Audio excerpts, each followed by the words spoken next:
দক্ষিণী সিনেমার জনপ্রিয় জুটি বিজয় দেবরাকোন্ডা ও রাশ্মিকা মান্দানার বিয়ে সম্পন্ন হয়েছে। তবে বিয়েতে কে কি দিয়েছে তা জানেন কি? উপহার দেওয়ার তালিকায় আছেন ভারতের প্রধানমন্ত্রী নরেন্দ্র মোদী ও স্বরাষ্ট্রমন্ত্রী অমিত শাহ সহ আরও অনেকেই।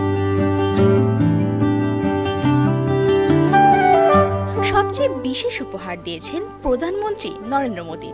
তিনি বিজয়ের বাবা মায়ের উদ্দেশ্যে একটি বিশেষ চিঠি দেন, যেখানে বিজয় রাশ্মিকাকে শুভকামনা জানান প্রধানমন্ত্রী। অন্যদিকে অমিত শাহ দিয়েছেন একটি গণেশ মূর্তি, যা এখন তাদের বাড়ির প্রার্থনা কক্ষে রাখা হয়েছে।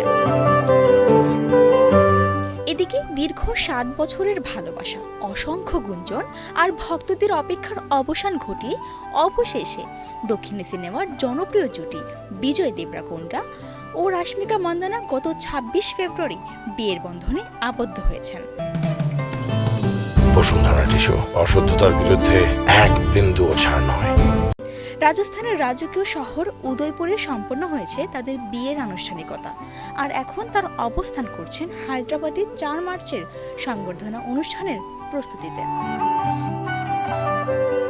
উদয়পুরে ঘরোয়া কিন্তু আভিজাত্যপূর্ণ পরিবেশে 2 রীতি মেনেই অনুষ্ঠিত হয় তাদের বিয়ে। আধুনিক সাজ নয়, বরং ঐতিহ্যবাহী প্রাইমাল রীতিতে সাজানো হয়েছিল বিয়ের মণ্ডপ। মাটির উপাদান, ফুল আর কলাপাতে সাজানো সেই পরিবেশ যেন ফিরিয়ে এনেছিল পুরনো দিনের ছোঁয়া।